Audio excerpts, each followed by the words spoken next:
Դեռ այսքան ունեմ սովորելու, ոնց եմ անելու։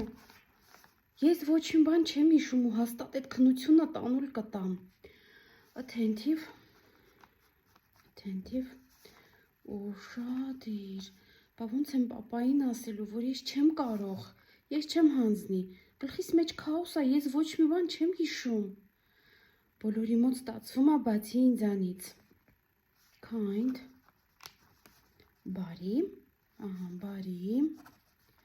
Ոնց ասեմ մամային, ախր իրանք այդքան կտխրեն,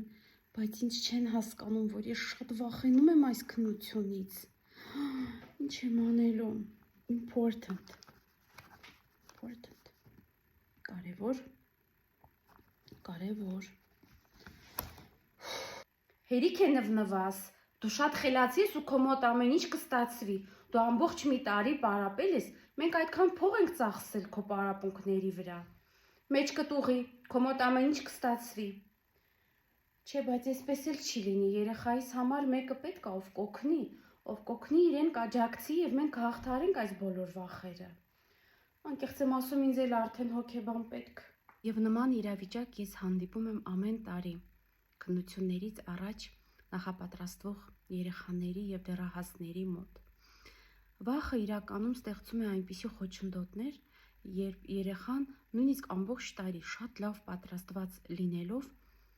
չի կարողանում ճիշտ և ազատ արտահայտել իր բոլոր գիտելիքները, իր տաղանդը։ Վախը ստեղծում է այնպիսի խոչընդոտ, որ երեխայի մտքում առաջանում է մի ճնշող հոգեվիճակ և միտք, որ եթե նա ստանա ցածր գնահատական կամ չկարողանա հանձնի քննությունը, նա այլևս առաջվա պես չի սիրվի և չի ընդունվի իր ծնողների և միջավայրի կողմից։ Հոգեբանը կարող է տալ այնպիսի ինքնավստահություն, ստեղծել այնպիսի հոգեվիճակ, որ երեխան ունենա այն գիտակցությունը, որ թեկուզ քննությանը ստացած ցածր գնահատականը չի կարող ազդել իր կյանքի որակի կամ իր երազանքի վրա։ Այնպես որ ժամանակին դիմելով հոգեբանի, դուք զերծ կպահեք ձեր երեխաներին, ինչպես անիմաստ սթրեսներից, հիստերիաներից և տագնապներից, հատկապես քննություններից առաջ,